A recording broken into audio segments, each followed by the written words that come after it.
Greetings, Dungeon Delvers, and welcome to yet another exciting edition of Shoulda, Hada D8, where we invite friends, fans, family, and cast members to join us as we discuss the prior episodes of Descent into the Void and the Natural Ones.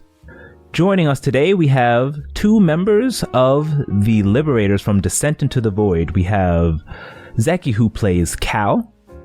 Hey everybody, it's Zektown. And Travis, who plays King. Hello. Thank you, everybody, for joining us. So, last time we had quite the dramatic event and battle that transpired as you all had experienced the Gala. Starting there, it seemed to be things were going awry with no one able to find where King Terminus was, and turned out that he was actually transformed into a beautiful human woman with a Genasi bodyguard at her side, going around and asking people, specifically at this point, the Liberators, questions on what they thought of King Terminus. And afterwards, a prank was pulled, and people started to, like, out of a scene from Phantom of the Opera, they all started burping and spitting up frogs, or a Willy Wonka scene when they all started floating up and down with mayhem and chaos, and to Judean stepped in, dispelling all the magic and revealing that the woman was indeed King Terminus himself, a very large, burly man who had quite the appetite for humor. And then you all had introduced yourselves, walked back into his chamber, and explained everything to him that had transpired, leaving out some little details here and there. And then afterwards, he went to head off as a messenger had came in and said that the enemies, the undead, was afoot, and leaving you alone in the chamber with none other than Deja Vu themselves, and then battled the creatures, fought the undead, and made your way out to the town to go ahead after teleporting into the Dust District, meeting up with Sariel. You went off and battled and defended the town from the undead. So, my first question goes towards either one of you. Just thoughts on the Gala and meeting King Terminus. I personally did not expect the outcome of what actually happened. I figured that I totally was taking it into the Arcanum is the worst timeline, where they had actually captured him and kidnapped him and hid him away, or they have their own imposter or something like that. I was not expecting the more lighthearted and chaotic jokes of King Terminus himself. Which was pleasant. I would have to agree with Zeki. I didn't expect him to be a lighthearted, jovial, funny guy. I thought that something more sinister was afoot, and ultimately there was, but not in that moment. Yeah, so during your entire time when you guys were theorizing and saying, oh, he's gonna be this, he's gonna be the king from Black Clover or so on and so forth, I was just like, you guys might either be pleasantly surprised or disappointed in the fact that he's just a normal kooky guy with who's gonna be there and just play pranks. I had that plan from the very beginning. That's kind of like what Queen Camilla sees in him.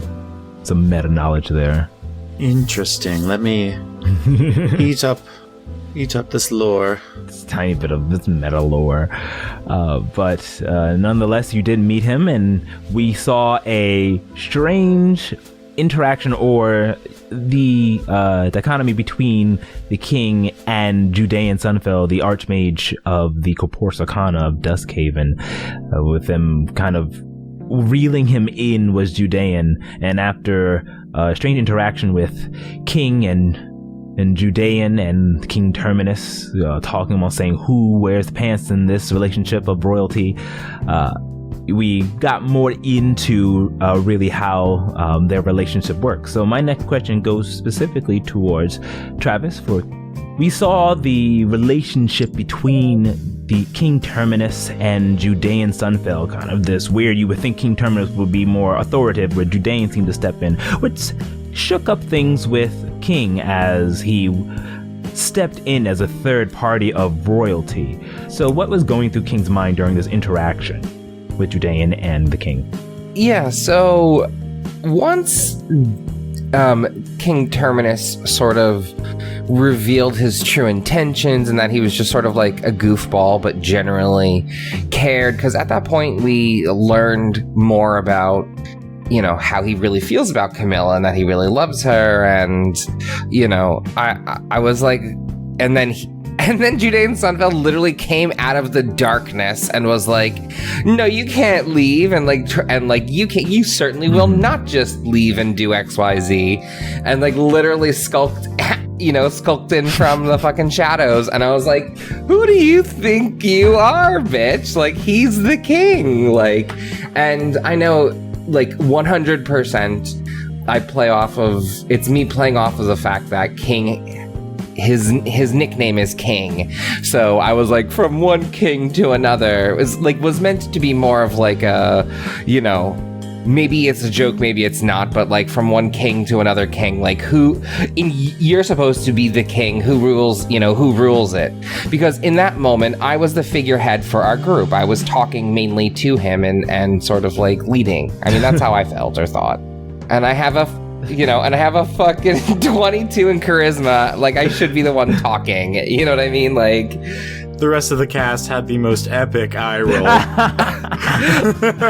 Like, I think that you guys thought I meant it seriously, but I was trying to, like, mean it sort, you know, not so much a joke, but sort of like a, you know, let me use king to king, and Travis couldn't think of anything funnier than that.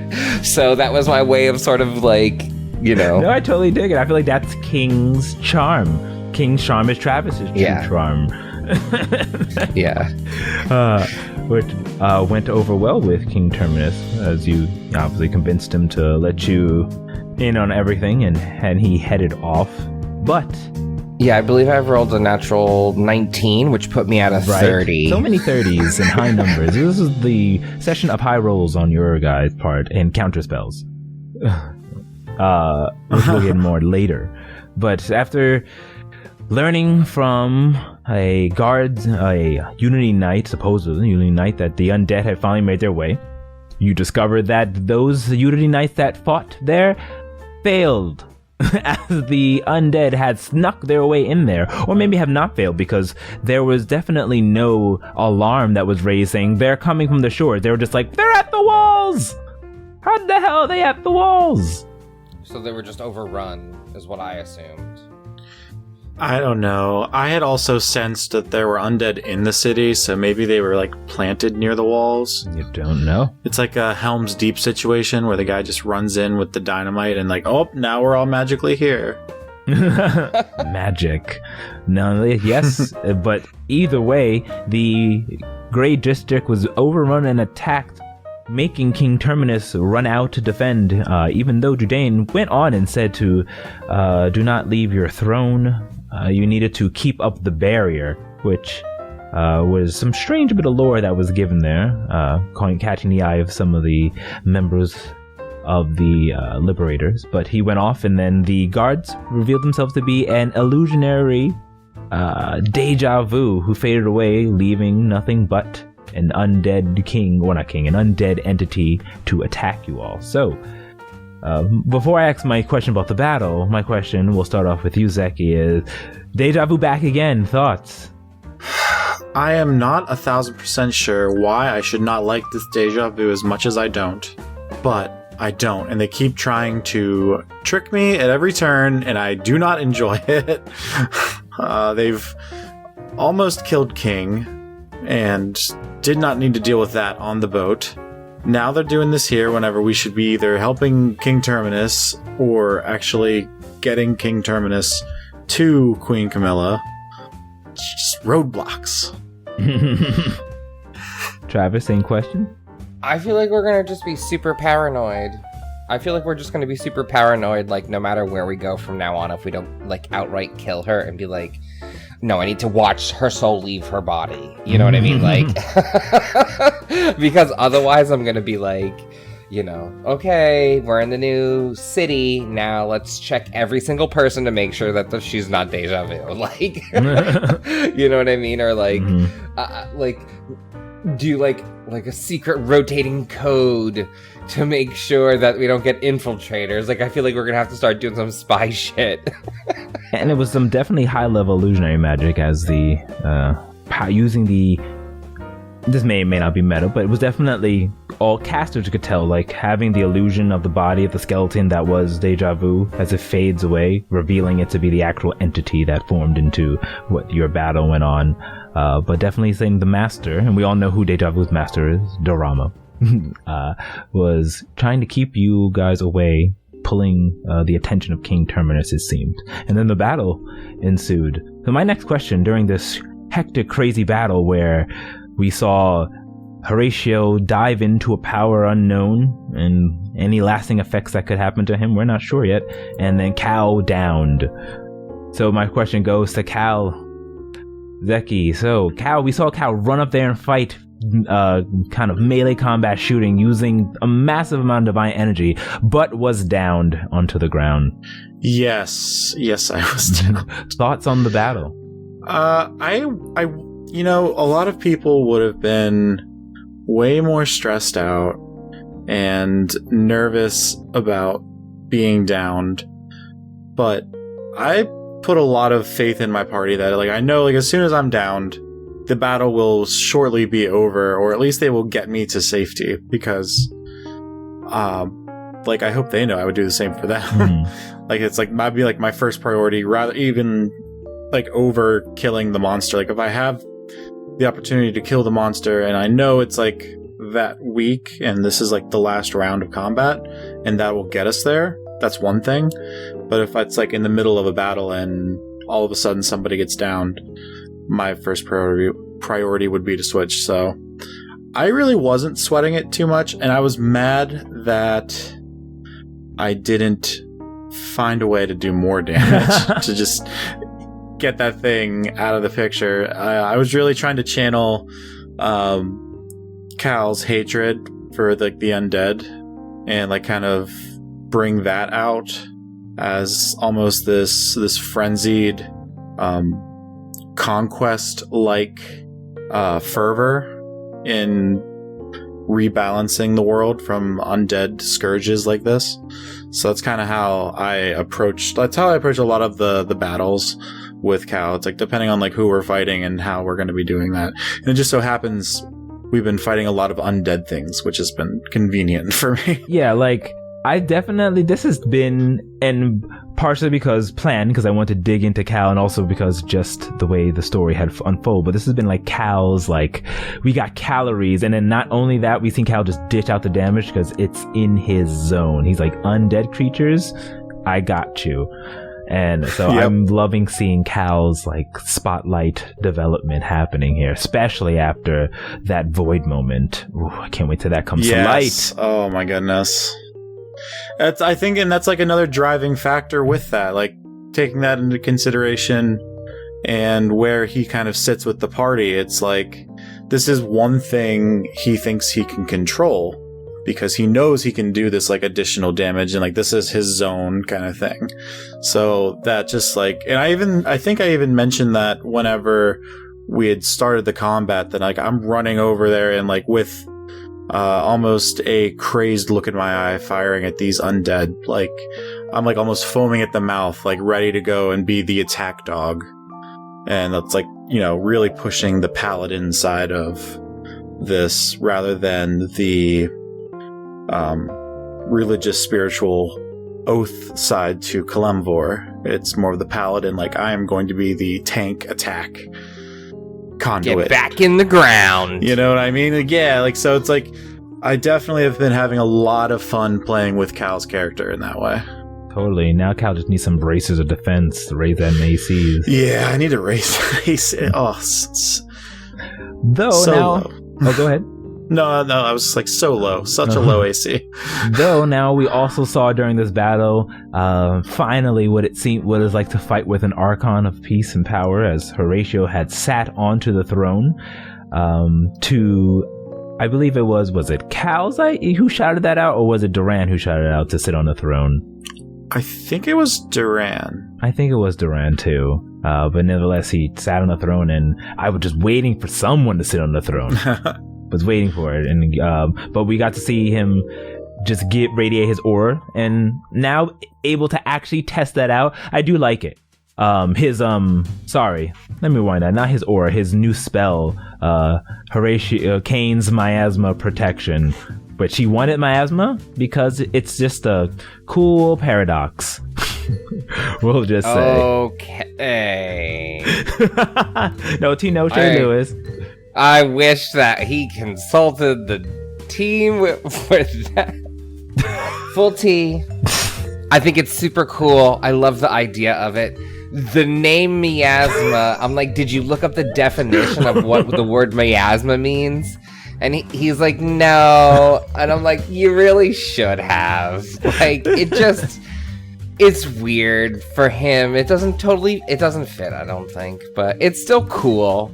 Sorry, Lewis, I don't mean to shit on your new style. For all of the listeners out there who don't know what a miasma is, miasma. The definition of miasma is a noxious, terrible smelling fume that's sickening and gross. So a really bad fart. Or he could have just wanted it to sound that way. He wants it to be like, I think because he wanted it miasma-like, how it's icky and on you like that, but going with the whole look of miasma. You know what? A wizard can name whatever the hell he wants. A wizard can name it whatever he wants. But nonetheless, he learned boosting your defense. Let me tell you, we worked on that for weeks because he wanted something ridiculous, and I'm like, that's a level 8 spell. And then I was like, okay, so then it was too weak, and I'm like, it's at least level 6. So, and then I gave him a bone because he's an abjuration wizard that he can place a beacon. Kind of like I used the circle of the summoning whatever druid. I can't remember the full name right now. Shepherd, circle of the shepherd druid. How it could put a horse or whatever somewhere, and there's a 30-foot radius. It heals everyone within there. Like a zone. Yeah. Like a zone. Like a totem? Like a totem zone? Yeah, like a totem zone. So I made it I wanted you to have him have a totem zone, and you can put it on anyone. So King could be a totem zone, and you're just super cool, and I'm gonna totally be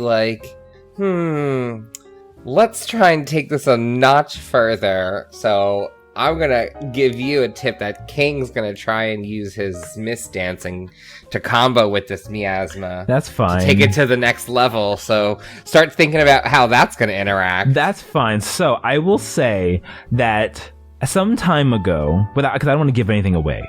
So some time ago, I missed an opportunity on something that I wanted to do, but I wasn't ready, and you guys had done it before I was ready. You did it twice, and I was like, I still wasn't ready yet. And then now I'm like, it'll be weird if it just happens. So I said, fine. I've expanded on what this thing is. So if you do it, there will be a list of we're gonna do something, let's say crazy as what you're talking about, and then I'm like, and a whisper comes to you, and then it'll be some type of name and rules to go with it.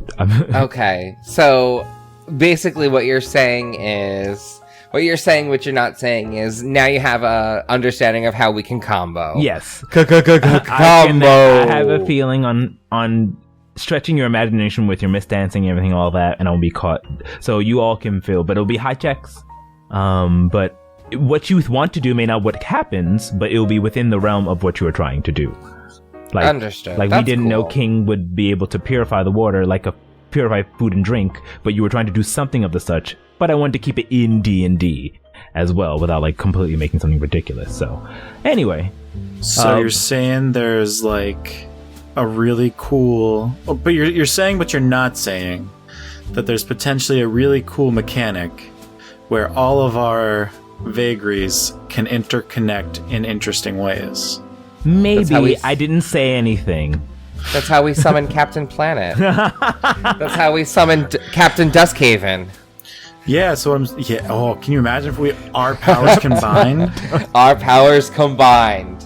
You summon. We will literally just charge up a spirit bomb and kill deja vu once and for all. Oh my goodness. Please. What'll happen? My thing is, I'm stretching. All I'm saying that, what I mean, I'm not saying that there is something exactly set. All I'm saying is that feel free to use your imaginations, but obviously there will be barriers, and I'll let you know what those barriers. So if you try to do something ridiculous, and then you get half of it, then that's where the barrier is. But you'll see something could. So just don't limit your imagination. As it's I wonder what it was that I've done twice that didn't actually happen now. Now I'm curious.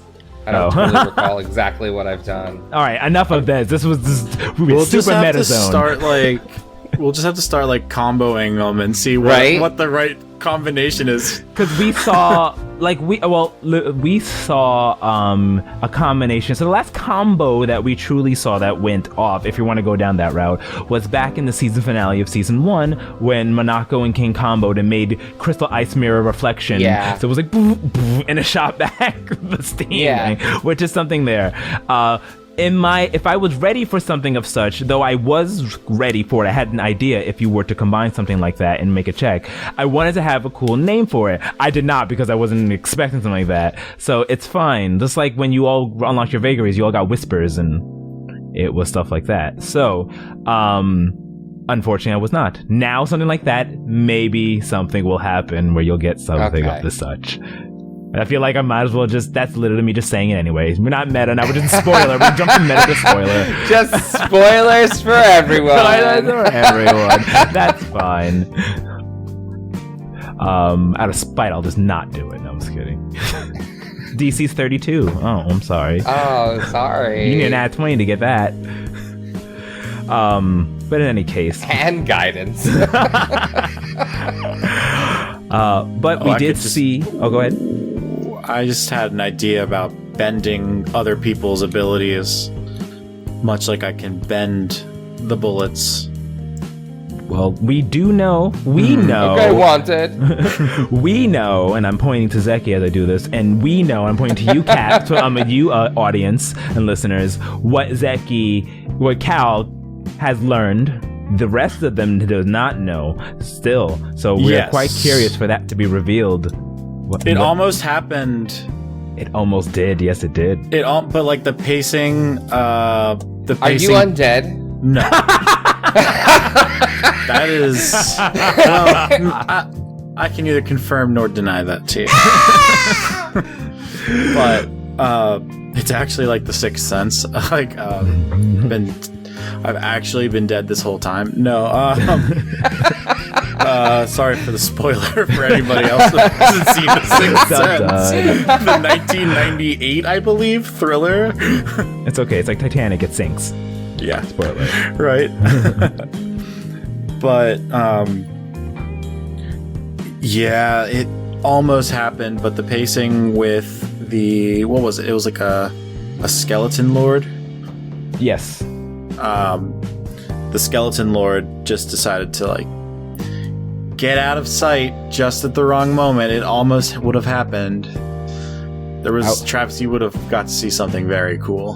What would have happened? You will see when it happens. What would have happened? Just let him talk for a second. What would have happened? But Omar, it would have been especially sick with what was... Is it like a new railgun? No. But it would have been with what was going on with other members of the party and where they were positioned. Mm-hmm. Because the person... me. Yeah. Is it like a... You move so fast that you can like zip around and get... You're just trying to guess this. You don't know what it is. Nope. You don't know. I don't know. No, I really don't. I mean, or do I? Or do you? No, I really don't. Yeah, I haven't had a chance to try the other thing yet either. Or the other thing. They're gonna... I could just see the shock and someone's like, what are you doing? Trust me. Or I don't know. Oh my god. It's going to totally be like that too. It's going to be like, do you trust me? What do they mean? You know what we mean, audience. You know. What do they mean? What do they mean? Oh, and Omar, I have like this special thing planned out for it too, of how I'm going to say it. Oh my god, I'm so ready. And RP it out too. Like I'm super. Like I spent like a good amount of my shower thought time like thinking up how I'm going to do this. You know what I mean? Like when you're getting ready in the morning before work, I'm just like, oh, but if I do this and I do it this way, Travis, it's going to be beautiful. I can't wait. You know I love it. I'm here for It's gonna blow you away. That's for sure. I'm here for those dramatic I explanations. have your theme song waiting. I have it on speed. But in any case, the next big thing that we did see was that Horatio has sat onto the throne and his mind went through all of what seems to be Dusthaven in general as he went through all of the ley lines interacting, making a ridiculously high save. The save, everyone, was a 21, and he rolled a 25 and a 23, and I was just like, God damn it. But his mind was intact, and he was able to control and attack and basically do anything he wants from the ley line itself, albeit afterwards taking some internal damage. So my next question will go towards Travis. As another arcane member, what's going through your mind and King's mind after seeing this happen to Horatio? OMG, King's like, I bet you only certain people can actually sit on the throne and withstand it. And King Terminus is one of those, and not anyone can do it. And Horatio happens to be someone that can withstand sitting on the throne. And I bet you it's going to be a big deal. People are going to be like, he sat on the throne and controlled it? Like, I bet you, like, Judean or someone's going to be like, expected, of course, of the Archon. But other people are going to be like, OMG, only, like, 6 people right now in the city can do it. You know what I mean? Or something, like, very limited or less than that. My other thought was, at the time, it didn't seem that important because how we've seen Symphony work is once it's activated, it's activated. It doesn't need to be, like, kept and maintained. Right. So for Judean to be like, you can't go, you need to keep the barrier up, sort of is throwing me. And I was thinking about it. Obviously, I needed to get our group out of there quickly, so that's why I used the word of recall to bamf us out of the noble district towards the actual onslaught. But I think that maybe I should have stayed because I could have, like, as a divine caster, I could have potentially kept up this barrier in his stead, or that's what I would have liked. Think I could have potentially done. All right, I would say it's just too meta. It's too meta. Next. So, never mind. You went ahead and you definitely this power seat and left it there and continued on. Zeki, the same thing with Cal, seeing just sheer awesome power erupted from the throne and from Horatio. He was all for it. Cal, as a character, kind of was wondering how powerful being an Archon actually meant, and understanding that Horatio was at like a nexus point for all of the ley lines was really cool to see that he could just kind of it's almost like touching like a live wire, and like he like is not only not feeling any pain from it, or maybe a little bit, but is able to like transfer that energy into what he's doing with his magical spells. And like that is it's kind of really, it's really cool to see a character kind of like that, especially like an arcane character, just like tap into raw energy and raw like exponential magical power. It's like it's one of those things, I think, especially like in fantasy in general, it's kind of like everyone always wishes they can get to that well of untapped, unlimited magical power to like kind of like wield it. It's kind of like that Pandora's box kind of thing. And I think it was really cool that we got to actually see that finally with Horatio, who is supposed to be this super powerful magic user. Exactly. It's fitting. Yeah. I was just so excited. I actually... So here's a small little meta moment. If he had failed, there would have been, I would say, I want to say story altering, but definitely would have been a staple in the story effects that would have affected him. So albeit I wish he had failed, I'm glad he did, so we got to see what the abilities of the chair was. So I was very happy about that. But let's see if someone's sitting on it again. I mean, only he has advantage on intelligence saves, so he's the only one that should sit on it. I'm like, no one uses intelligence saves. I need to throw in an intelligence save eventually. That and charisma saves are the ones that are just like womp womp. You don't see them much. Yeah. But nevertheless, after defeating the foe and heading off, you went and teleported using your word of recall. Quick side note, how does it feel to use word of recall finally? Oh, super good. I was waiting to actually use it for real, and it was really nice. And I felt like it was actually, like, useful because we needed to very quickly start to make our way to the front lines, especially after we learned that we were being held there. Like, that was the plan to keep us. So to make up some time to quickly bamf us, I was like, okay, that's worth it. And it felt good to use it. Mm-hmm. Good idea. I did not remember you had one there, though I knew there was different ways you could have gotten yourselves out there. Would have been more puzzling had you been stuck in there, but very good use of the word of recall. I thought you were going back to Shiver, and I was like, oh my god, what? Oh my god, no. I feel like that would be too far. Like, that would be, like, everyone would be like, why did he do that? I'm trolling y'all. Yeah, they would be like, that's a troll. We're gonna, like, take that back. You know what I mean? Like, no, I wouldn't actually. Like, I thought we were going to help the king first and then go back. Yeah, exactly. Like, he was all about going, but not before, like, we saved the city. Right. But you teleported back into the hallowed ground and met up with Sariel again, and she seemed to be more like, I need to get my people and the elves out of here, and she was originally going to just run by herself, but King so heroically stepped forward and said to find everyone, even if it means revealing the existence of elves, what they've been trying to hide for all of this time. And listening to the king to be crowned, that's their deity in mortal form, she went ahead and did so. And so, for all you know, she's running off into the mountains, saving people of the city as well. So thoughts after that? Yeah, like I said, I wasn't like, you know, I was like, only if, I was trying to convey, like, only if absolutely necessary. Don't be like, I'm actually secretly an elf, follow me. Like, no, like, you can still be secretive, like, only if you absolutely had to, was what I was trying to say. But, like, my point was, don't just worry about the elves. We need to be more than that.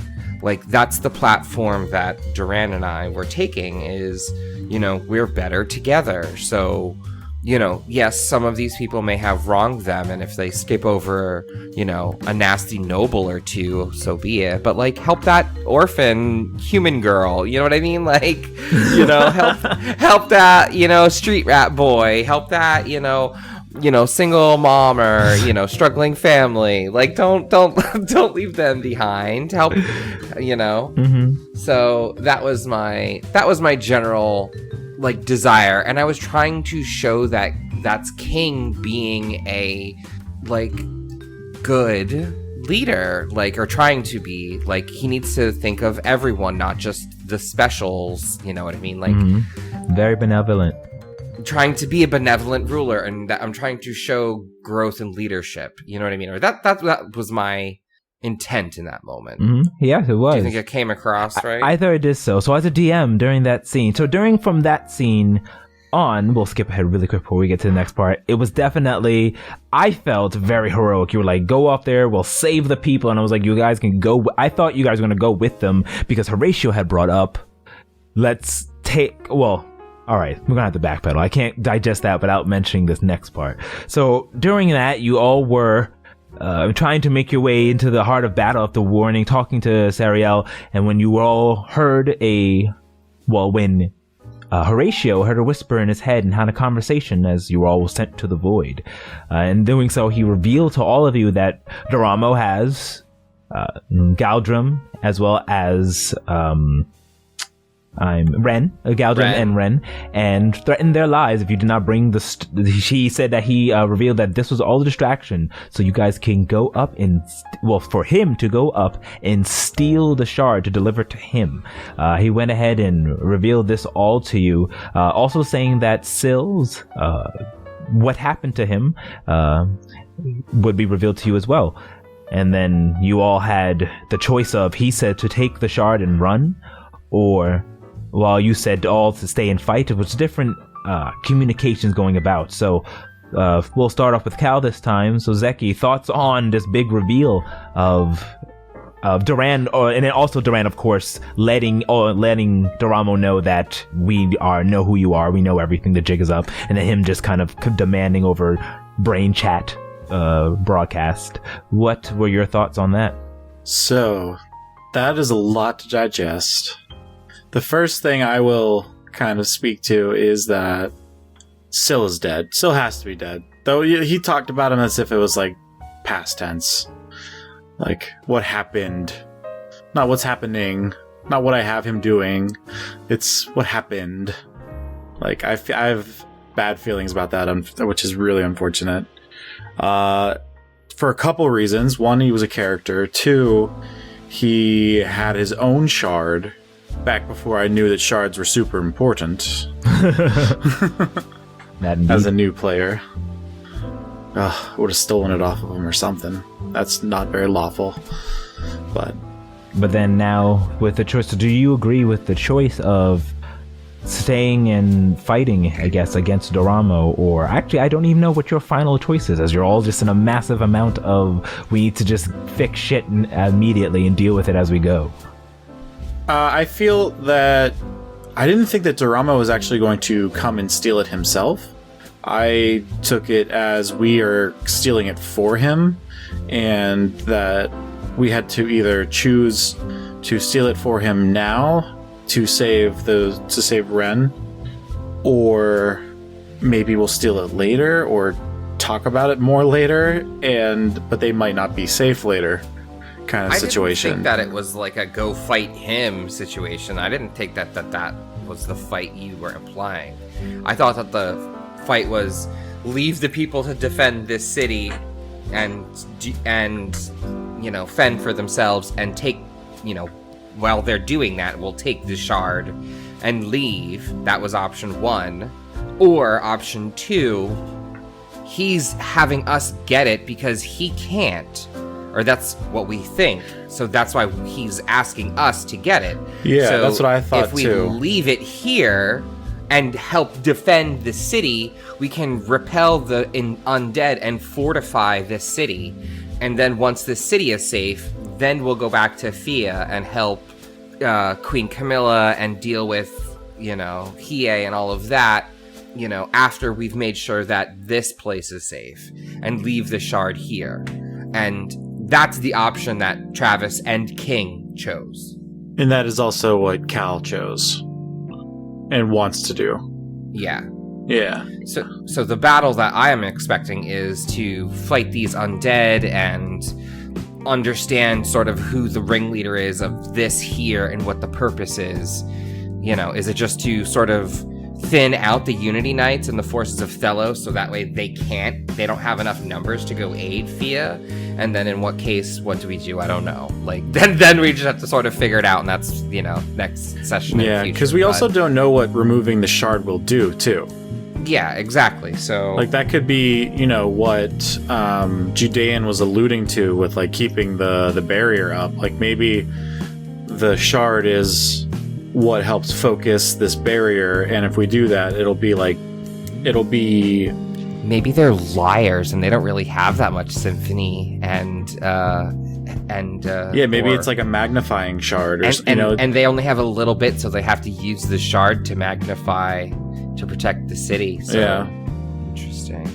I'm so excited. I feel answers may or may not be revealed. I'm going to say there's a 60% chance that answers will not be revealed next session, but there's a 40% chance. It depends on 60. I only say so because it depends on how fast the next couple of battles happen, because as you know, you guys continued on, and the most heroic scene in my part, I literally switched the music over to the Liberators theme song as you rode off on your horses. So I may have been a little bit overboard with the overly dramatic description as you rode into there, because it's just I just saw a picture in my head of you just going through a city of zombies and people just being attacked and and throwing fireballs and defending them until you guys finally ran up into a group. You could have joined the main battle where possibly King Terminus was fighting, but you decided to go off and veer off and save the small amount of people who were being attacked, as true heroes would do. And it was yes, they are heroes. They're going in there because, side note, in the other campaign of mine, everyone's bad guys basically. They're if that happened, they'll be like, but there's gold over there, and then there's a bunch of children being attacked. I'll be like, and then they'll run. So actually seeing truly heroic deeds is very exciting.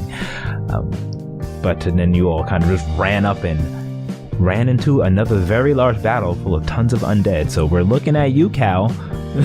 Some divine smites are going to come in handy. But how much do you have left? That is the key question there.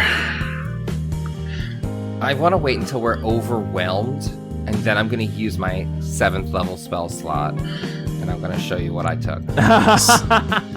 See, or is it 8th level? Or is it 8th level? I don't remember. I think you guys are on 7th. You haven't hit 8th yet. 7th, yeah. See, I saw that Skeleton Lord and thought it was going to be a very difficult challenge, so I started pulling all the stops very early on to curb the battle in our favor by kind of forcing the early lead. Yeah, get an early lead and force the Skeleton Lord's hand in terms of being more defensive rather than use all this extra I'm hiding stuff. over here in the bush. Yeah, right.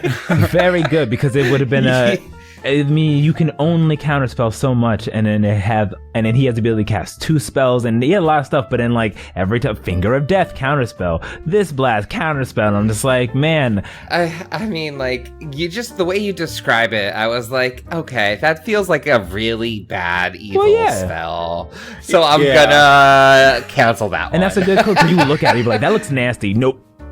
Yeah, so now I'm hoping it's more of like a horde situation where they're minions and they have lower HPs, and we can get them like one bullet gets this zombie, another bullet gets this zombie. Oh, this looks like I might want to smite this. Oh, let me pull out that lightning. I still have that rifle with the lightning bolt, so I can take out like a big group of them if they're all in like a row kind of thing. So that might be really cool once we clear this small section and potentially join in with King Terminus in the larger battle.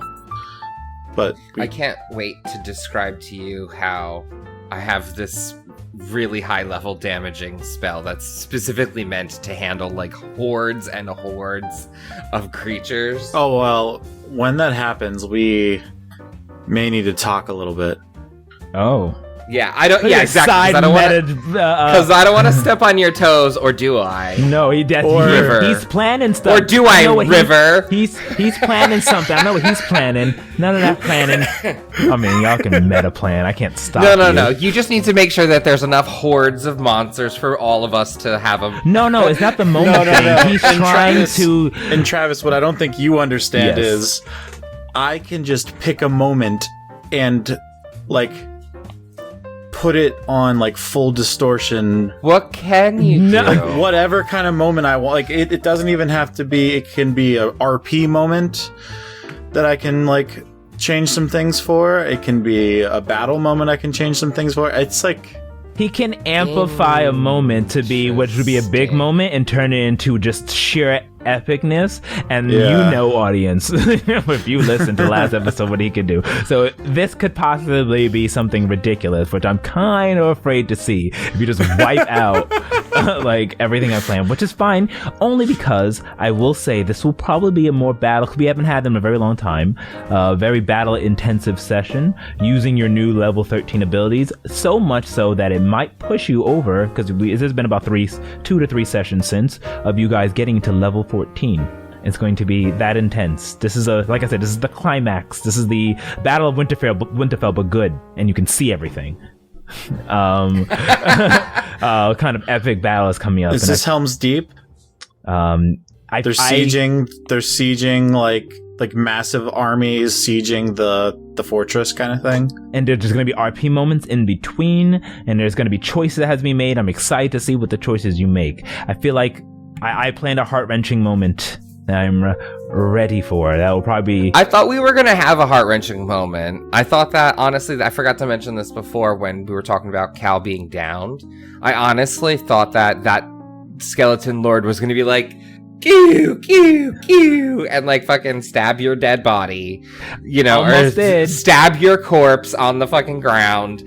And then it was like, I was like, oh no, I don't go for several more turns. You know, like, Travis, it could have been that way, but as a paladin, you just gotta have some faith. Gotta have faith. Yeah, no, I think your that's answer part of was the whole thing. right. Yeah, you know that we would try our hardest to get you Yeah. back up, which is what we would exactly did. I will say I was planning on it, but you survived because he's a smart skeleton. He's gonna be like, this person is gonna get healed by that person who's been healing people. Just and I can attack like 3 Right. times with this. This is like an instant down right now. But luckily we had Horatio was like, let me just roll some high saves and turn into an Archon of Power. God damn it. Yeah, again, Right. it was like one of those opportunities where I could have gotten rid of the poison with my lay on hands, but I chose to be more aggressive and try to get that extra damage in, hoping it would be enough to put it over the To edge. take it over. Yeah, you were rolling high for disadvantage because the AC was 18, and like I was like, you just rolled a 9, which gave you plus what, and like you just had your disadvantage was still high enough to get it. I'm like, God damn, they reached this level now, or even at disadvantage, it's like you need to have AC 25 monsters now. Something ridiculous. No. Which is good, but then like it was fine because I already expected this whole siege thing to go. It was actually going to be shocking if you guys were like, we're going to run with the elves and go away. Like with Horatio originally said, let's just run with it. I thought that was going to happen. I was like, well, I guess this city's going to get overrun then. Or the king will have to, or plans will unfurl that Dorama has set in place. But in any case, so we left the Liberators riding into battle, battling, what seems to be a horde of undead, protecting the people who are all within the midst. So, any last theories or expected or thoughts on what's to come? We'll start off with Travis. Yeah, I have something I was going to say before and I forgot because we switched onto a tangent, but one of my last thoughts I'll leave you all with is I think that King would think pragmatically, and his thought would be the needs of the many outweigh the needs of the few. Therefore, Galdrum and Ren are worthy sacrifices to make to prevent Doramal from getting the shard. Okay. Powerful words. You heard it first here on Shad8. Okay. And Zeki, same question. Thoughts and what's going to happen in the future? I will echo those words and say that both Galdrum and Ren especially, is a fierce demon dancing. They like kind of, it seems like, at least culturally, the demon dancers have this warrior code that they live by, and like kind of binds them to their demon dancer family kind of thing. And I think that they would want us to not help Doramo over, say, if it meant they had to be sacrificed to kind of prevent their entire world Everything. from collapsing. Life, everything, yeah. 100% agree. I think that they would rather die.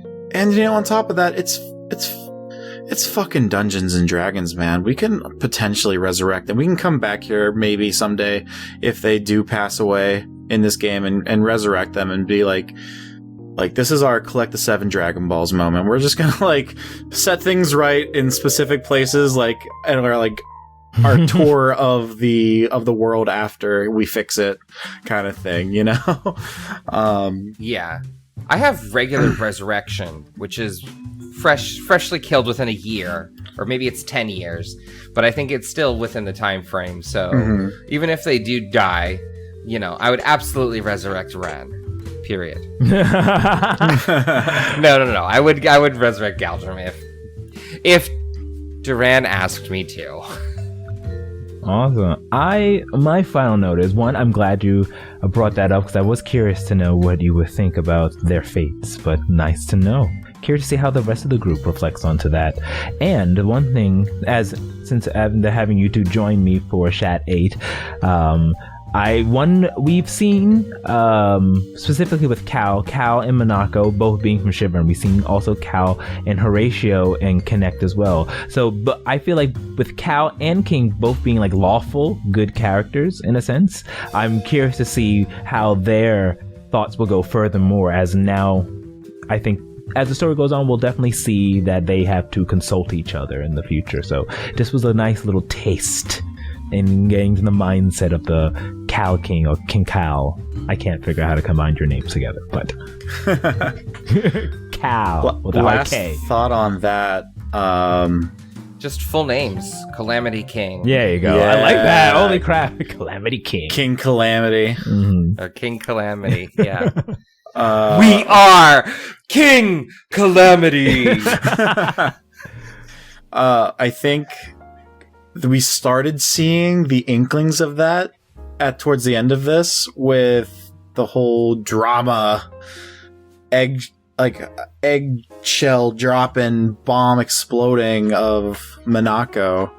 And I think King was very lawful good in his own way of forgiving Minako for the things that she's done, while Cal was also lawful good in understanding that he also didn't get the whole truth. So judgment needs to kind of be held until the facts are all on the table, kind of thing. And like, no trust and no forgiveness shall be given until those terms are met, kind of thing. So it's like both sides of the lawful good coin, like some of the very forgiving, empathetic. That's what I mean. Like, not pathetic, not empathetic. Empathetic. That's to have empathy. Yeah, empathetic sides of being lawful good, and then you have the more things are black and white lawful good when in a world of gray kind of thing. So I feel like it's going to be really good going forward. Yeah, I feel like for that moment, I kind of also leaned into the, like, she's my friend and I want to forgive her. And I want her to be a good person because, you know, I didn't get the full truth, so she must have a good reason. Like, I'm trying to, like, put my faith in her.